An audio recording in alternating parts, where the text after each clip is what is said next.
Good morning बच्चों। आज फिर हम जुड़े हैं राजा राममोहन रॉय के इस आखिरी वीडियो में, जिसमें आज हम पढ़ेंगे राजा राममोहन रॉय के आर्थिक विचार। राजा राममोहन रॉय के आर्थिक विचार किसी विशेष विचारधारा या सिद्धांत के आधार पर प्रतिपादित नहीं किए गए, बल्कि उनकी रुचि इस बात में ज़्यादा थी कि भारतीय जनता की आर्थिक उन्नति कैसे हो। तो उन्होंने क्या कहा, क्या चाहते थे परिवर्तन, या क्या उनके सुझाव थे आर्थिक क्षेत्र में, आज हम वो शुरू करेंगे। राजा राममोहन रॉय के आर्थिक विचारों में हम सबसे पहले पढ़ेंगे उनके व्यक्तिगत संपत्ति के समर्थन संबंधी विचार। उन्होंने अपने प्रसिद्ध लेख पैतृक संपत्ति पर हिंदुओं के अधिकार में ये आग्रह किया कि हिंदुओं को संपत्ति के उत्तराधिकार के परंपरागत अधिकार से सरकार को कभी वंचित नहीं करना चाहिए। उन्होंने ये भी माना कि पैतृक संपत्ति के अधिकार को अक्षुण्ण बनाने के साथ, मतलब उसको बनाए रखने के साथ ही साथ, इस संपत्ति के संबंध में स्त्री और पुरुष के भेदभाव को खत्म किया जाना चाहिए। ये जो स्त्रियों के प्रति उनकी जो उनको आर्थिक अधिकार दिलाने के संबंध में जो उनका सोच था, वो उनके सामाजिक विचारों में भी परिलक्षित होता है। वो यहाँ पर भी हुआ कि उन्होंने कहा कि ये जो संपत्ति है वो स्त्री और पुरुष को बिना भेदभाव के ही उत्तराधिकार उनको दिया जाए। ये बहुत महत्वपूर्ण बात थी जो उन्होंने उठाई।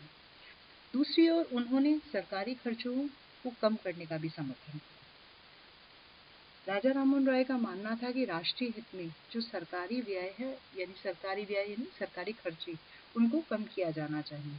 उन्होंने इस क्षेत्र में उन क्षेत्रों को भी बताया जिनसे कि बिना कार्यकुशलता को घटाए हम सरकारी व्यय को कम कर सकते हैं। जैसे कि उन्होंने सजेशन दिया कि जो जितने भी नागरिक प्रशासन के उच्च पद हैं, उन सभी पे यूरोपीय अधिकारियों के स्थान पे शिक्षित भारतीयों को नियुक्त कर दिया जाए, और इससे सरकारी खर्च में कमी आ जाएगी, क्योंकि यूरोपियों की तुलना में भारतीय कम वेतन में काम करेंगे, और इससे बिना किसी तकलीफ के बहुत आसानी से सरकारी व्यय को घटाया जा सकता है। दूसरा सुझाव जो उन्होंने दिया वो ये था कि सैनिक व्यय को भी सीमित किया जा सकता है, क्योंकि उनका मानना था कि भारत में सुरक्षा के लिए एक बहुत बड़ी सरकारी सेना को बिठा के रखने की आवश्यकता नहीं है, क्योंकि उससे बहुत सारा पैसा खर्च होता है। तो उन्होंने इसके लिए एक सुझाव दिया, और वो ये था कि हम आकस्मिक खतरों को, यानी कि कोई एकदम से कोई खतरा आता है, उससे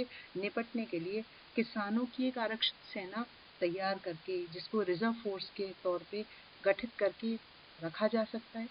सारे समय वो किसानी का काम करेंगे, लेकिन आवश्यकता पड़ने पर वो सैनिक के तौर पे भी काम करेंगे। तो इससे भी खर्च में कटौती होगी, और ये एक बहुत अच्छा सुझाव था जो राजा राममोहन रॉय ने दिया था। तो ये उनका दूसरा महत्वपूर्ण आर्थिक सुझाव था कि किस तरह सरकारी खर्च को कम किया जाए। तीसरी चीज, उन्होंने भारत की आर्थिक स्थिति को सुधारने के लिए भी सुझाव दिए, और उनमें पहला सुझाव जो उन्होंने दिया वो ये था कि जो भी माल विदेशों में भेजा जा रहा है भारत का, उस पर निर्यात में सरकार को कटौती करनी चाहिए, जिससे भारतीय माल जो कि विदेशी बाजारों में पहुंचे तो उसकी जो कीमत है वो कम हो जाए और उसकी खपत बढ़े। जो माल सस्ता होगा उसको लोग ज़्यादा खरीदेंगे। इस तरह से भारत को बहुत सारी विदेशी धन की प्राप्ति होगी। इसी तरह उन्होंने धन की निकासी को रोकने के लिए भी सुझाव दिया कि जो अमीर यूरोपीय उद्योगपति हैं, पूंजीपति हैं, उनको भारत में बसाया जाए। इससे भारत में वो निवेश करेंगे, औद्योगिकरण बढ़ेगा, भारतीयों को रोजगार मिलेगा, और इससे भी भारत की आर्थिक उन्नति होगी। तीसरी चीज उन्होंने यहाँ पे कही कि स्वतंत्र व्यापार की नीति सरकार के द्वारा अपनाई जानी चाहिए, यानी कि आर्थिक क्षेत्र में सरकार का एकाधिकार कम होना चाहिए, और लोग अपनी इच्छा के अनुसार व्यापार को संचालित कर सकें, उसमें राजकीय नियंत्रण कम से कम हो। तो इससे भी बहुत हद तक आर्थिक विकास भारत का होगा। उनका एक और सुझाव, जिसके बारे में हम पहले भी बात कर चुके हैं, हम उनके राजनीतिक विचारों में देख चुके हैं कि उन्होंने भू प्रबंध के कानून बनाने के संबंध में भी सुझाव दिया कि भूमि प्रबंधन के लिए कानून बनाया जाए। साथ ही उन्होंने राजस्व किस तरह से इकट्ठा हो, या राजस्व के संबंध में भी और जमींदारी प्रथा के संबंध में भी कुछ महत्वपूर्ण सुझाव दिए। हालांकि उन्होंने ये जमींदारी प्रथा को पूरी तरह खत्म करने की सिफारिश नहीं की, लेकिन फिर भी उन्होंने कहा कि जमींदारी या जमींदारों के द्वारा जो किसानों के ऊपर लगान लगाया जाता है, उस लगान की जो मद है वो जमींदारों के द्वारा तय नहीं होनी चाहिए, वो सरकार के द्वारा तय होनी चाहिए। और साथ ही उन्होंने ये भी कहा कि भूमि पर जो स्वामित्व है वो कृषक का होना चाहिए, राज्य का नहीं होना चाहिए। ये उनका एक महत्वपूर्ण सुझाव था। एक उन्होंने ये भी कहा, जिसके बारे में भी मैं पहले चर्चा कर चुकी हूँ, कि जो लगान की दरें सरकार के द्वारा निश्चित हो, जनता के हित में हो, साथ ही ये कृषकों पे जो लगान का बोझ है उसको कम किया जाए। और ये जो कर हैं वो ज़्यादातर विलासिता की चीज़ों पे लगाए जाएं। जो आधुनिक समय में करों का जो स्ट्रक्चर है या जो लेने का, टैक्स लेने का जो तरीका है, उसमें इसी को प्राथमिकता दी जाती है कि विलासिता की चीज़ों पे ज़्यादा कर लगाया जाए, कृषकों के ऊपर कृषि पे कम कर्ज हो। वो बात उन्होंने इतने सालों वर्षों पहले कह दी थी। तो ये एक और उनका आर्थिक व्यवस्था को सुधारने के संबंध में सुझाव था। और अंतिम सुझाव जो उन्होंने दिया, जो कि जिसके बारे में हम कई बार बात कर चुके हैं, कि विदेशियों द्वारा पूंजी निवेश को प्रोत्साहन। और इसके लिए उन्होंने जो सजेशन दिया था वो ये था कि धन की निकासी को रोकना है, तो उसके लिए अच्छा ये रहेगा कि जो उच्च वर्गीय या व्यापारी वर्ग के जो यूरोपीय हैं उनको भारत में बसने दिया जाए।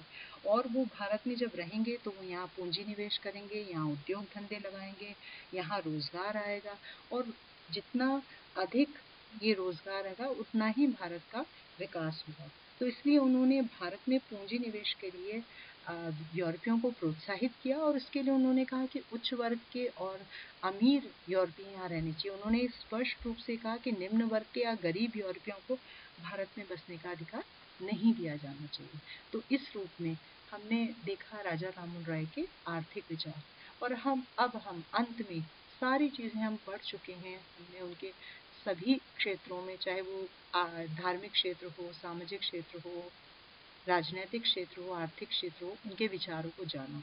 और अब हम एक मूल्यांकन करेंगे उनका, कि उन्होंने क्या, उनका ऐसा योगदान है जो उन्होंने जिसके लिए भारत उनको ये ऋणी है उनका, या हाँ, ये समाज को उन्होंने ऐसा क्या योगदान दिया। तो अब हम उनके योगदानों की चर्चा करेंगे।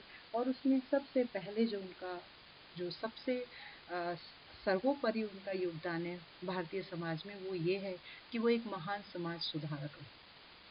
अपनी परिस्थितियों में, जिस माहौल में वो बड़े हुए, जो बंगाल उन्होंने अपने या समाज उन्होंने अपने चारों तरफ देखा, उससे उनको नव जागरण का संदेशवाहक माना जाता है। यानी कि उन्होंने पूरे समाज को सुधारने के लिए या जगाने के लिए जो एक मुहिम चलाई, उसके कारण उनको महान समाज सुधारक का कहा गया। भारतीय और उनका ये स्पष्ट तौर पे मानना भी था कि भारतीय समाज की उन्नति भी तभी होगी जबकि समाज में व्याप्त कुरीतियां, अन्यायपूर्ण प्रथाएं या अंधविश्वास समाप्त होगा।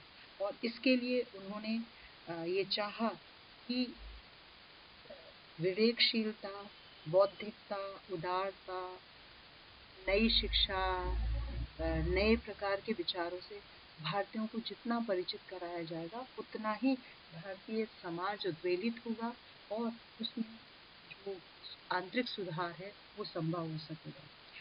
बहुत सारे आलोचक इस संदर्भ में मानते हैं कि उन्होंने केवल सामाजिक सुधार में अपने आप को सती प्रथा तक ही जोड़े रखा। सती प्रथा के संदर्भ में मैंने आपको बताया था कि 1811 में जब उनके बड़े भाई की मृत्यु हुई और उन्होंने अपने ही घर में अपनी भाभी को सती होते देखा, तो उनके मन में इसका बहुत गहरा असर हुआ और सती प्रथा का उन्होंने विरोध किया था, जिसकी परिणाम स्वरूप ही विलियम बेंटिक ने कानून बनाया था। तो इसीलिए बहुत सारे आलोचक कहते हैं कि उन्होंने केवल मात्र सारे समाज को सुधारने के लिए नहीं, बल्कि केवल एक सती पे ही सबसे ज़्यादा प्रथा के ऊपर ही सबसे ज़्यादा आघात किया, और ज़्यादा सामाजिक बुराइयों की ओर नहीं देखा। पर ऐसा कहना या सोचना मेरे अनुसार बहुत सही नहीं है, क्योंकि व्यक्ति सभी चीज़ों के बारे में बात करता है, परंतु कुछ चीज़ों पे उसका आग्रह बहुत अधिक होता है। तो इस आधार पे हम ये कह सकते हैं कि जिन बातों को समाज में उस समय कहना, सोचना ही बहुत मुश्किल था, उन्होंने उन बातों को कहा और उनके ऊपर वो लगातार कहते और लिखते रहे। ये उनका बहुत बड़ा योगदान है। तो पहला उनका योगदान मानव समाज के सुधारक के रूप में निश्चित तौर पे था। दूसरी चीज़ थी, मानव स्वतंत्रता का भी उन्होंने समर्थन किया, हर रूप में। व्यक्ति के अधिकारों का समर्थन किया, उन्होंने समाचार पत्रों और अभिव्यक्ति की स्वतंत्रता का समर्थन किया, उन्होंने राष्ट्रीय स्वतंत्रता का समर्थन किया, और इस रूप में हम ये कह सकते हैं कि हर रूप में मानव की स्वतंत्रता का उन्होंने समर्थन किया। बहुत सारे आलोचक यहाँ भी कहते हैं कि उन्होंने पूर्ण स्वराज्य जो मांग थी, या पूर्ण राजनीतिक स्वतंत्रता की मांग अंग्रेजों से कभी नहीं की। और बहुत सारे इस आधार पे ये भी मानते हैं कि शायद वो अंग्रेजी शासन को भारत के लिए स्थायी रूप से पसंद करते थे, पर ऐसा नहीं था। उन्होंने स्पष्टतः लिखा था कि वो चाहते हैं कि ज़्यादा से ज़्यादा 40 वर्ष तक अंग्रेज भारत में रहें, क्योंकि यहाँ भी उनका सोच अंग्रेजी शासन के प्रति केवल उसका समर्थन उन्होंने इस आधार पर किया कि जितना संपर्क हमारा अंग्रेजों के साथ रहेगा, वो संपर्क भारतीयों को परिवर्तित होने में मदद करेगा, आधुनिक बनने में मदद करेगा। और इस आधार पे उन्होंने ब्रिटिश शासन को स्थायी रूप से कभी स्वीकार नहीं किया। केवल भारतीय समाज में परिवर्तन आएगा, भारतीय समाज में सुधार होगा, इस दृष्टि से उन्होंने अंग्रेजी शासन को एक्सेप्ट या स्वीकार किया भारत में। अन्यथा वो भारत मानव की स्वतंत्रता के, व्यक्तिगत स्वतंत्रता के, वो राष्ट्रीय स्वतंत्रता के, वो समाचार पत्रों की स्वतंत्रता के, अभिव्यक्ति की स्वतंत्रता, हर स्वतंत्रता का उन्होंने अपने समय में समर्थन किया। इसी तरह स्त्री की स्वतंत्रता का भी उन्होंने समर्थन किया।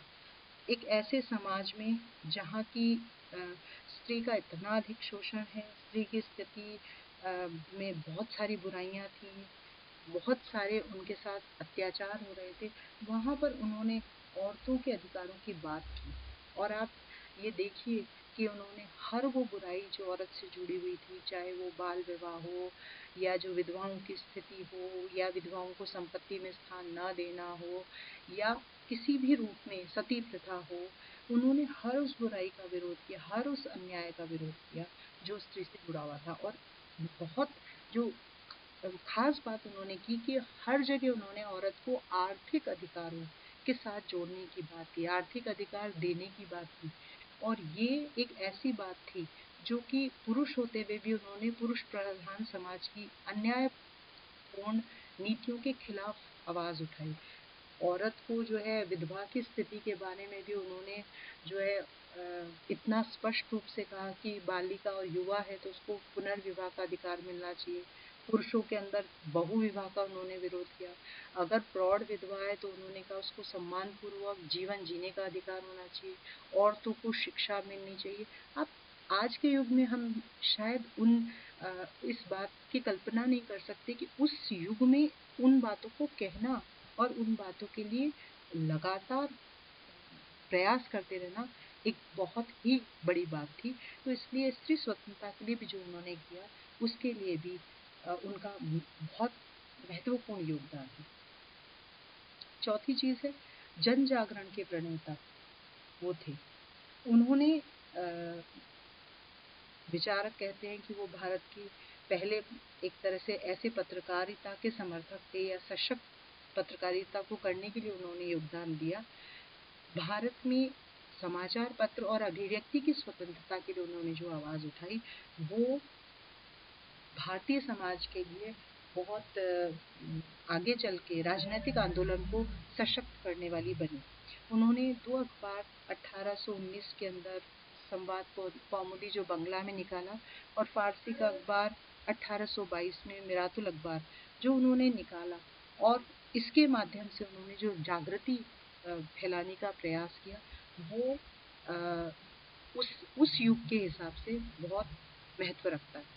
उन्होंने 1823 में द्वारिकानाथ ठाकुर, हरचंद घोष, गौरी शंकर बैनर्जी, प्रसन्न कुमार टैगोर और चंद्र कुमार टैगोर के साथ मिलकर एक प्रेस की स्वतंत्रता के लिए सर्वोच्च न्यायालय को एक याचिका भेजी थी, और जब याचिका असफल हो गई तो फिर से उन्होंने ब्रिटिश सरकार से अपील की कि भाई वो भारतीयों को प्रेस की स्वतंत्रता दे। तब उन्होंने जो तर्क दिया वो इतना सुंदर तर्क था कि उन्होंने ये कहा कि जिन देशों में प्रेस की स्वतंत्रता नहीं होती वहाँ पे क्रांति होती है। क्यों? क्योंकि वहाँ पे विरोध अभिव्यक्ति का कोई माध्यम ही नहीं होता। तो इसलिए उन्होंने कहा कि हम पत्रकारिता का उद्देश्य लोगों को भड़काना नहीं है, पत्रकारिता का उद्देश्य लोगों को जागरूक करना है, उनको जानकारियाँ देना है, और सही और सटीक जानकारियाँ दिया जाना किसी भी समाज के लिए बहुत आवश्यक है। तो इसलिए जन जागरूकता के भी वो प्रणेता कहे जाते हैं। और यही नहीं, अखबार उन्होंने जो कुछ लिखा, इतने सारे निबंध उन्होंने लिखे, हर विषय पे लिखे, और वो विषय सारे ब्रिटिश सरकार के विरोध के नहीं थे, वो विषय भारतीय समाज के को के संदर्भ में थे, उत्तराधिकार के संबंध में थे, या और बुराइयों के संबंध में थे, तो उन्होंने उनकी भी बात की। तो समाज में जागरूकता के वो प्रणेता कहे जा सकते हैं। और अंततः वो मानवतावाद के प्रबल प्रवर्तक थे। उनका मानना था कि सभी राष्ट्रों के मनुष्य एक ईश्वर की संतान हैं, सभी राष्ट्र एक विश्व परिवार की शाखाएं हैं, और इसलिए हम जाति, धर्म, भाषा आदि के आधार पे भेदभाव नहीं कर सकते। इसलिए उन्होंने एक मानवतावाद का समर्थन किया, मतलब इंसान महत्वपूर्ण है, मानव प्राथमिक है, और मानव प्राथमिक है, इसीलिए उन्होंने मानवतावाद का समर्थन किया। और इसी से उन्होंने विश्व नागरिकता की जो धारणा है उसको स्वीकार किया, और ये माना भी कि राष्ट्रों के बीच में असहयोग, तनाव, युद्ध को कोई स्थान नहीं दिया जाना चाहिए, बल्कि इन तनावों और इन जो संघर्षों की स्थिति को किसी विश्व सभा नामक संस्था की स्थापना से समाप्त किया जाना चाहिए। तो उन्होंने जो विभिन्न वो तत्व जो इंसान को बांटते हैं उन सभी का विरोध किया, और मानवतावाद का समर्थन किया। इसीलिए वो एक तरह से संकीर्णताओं से दूर रहे। और आज हम जिस अंतर्राष्ट्रवाद की बात करते हैं, आज हम जिस विश्व संघ की बात करते हैं, उसकी बात उन्होंने बहुत वर्षों पहले ही कर दी थी। तो इस रूप में हम ये निश्चित तौर पे कह सकते हैं कि उनके विचार और कार्यों ने 150 वर्षों तक भारत के सार्वजनिक जीवन को प्रभावित किया, और इसी कारण उन्हें आधुनिक भारत का जनक कहा जा सकता है। तो समझती हूँ कि इस टॉपिक को आपने अच्छे से समझा होगा, और अब आप, मैं चाहती भी हूँ कि आप बुक में से पढ़ें, अच्छे से डिटेल में पढ़ें, और उस जो जो चीज़ें, जिन जिन चीज़ों की ओर मैंने आपको बताया है, उन चीज़ों को पूरी डिटेल में आप पढ़ें और समझें। धन्यवाद।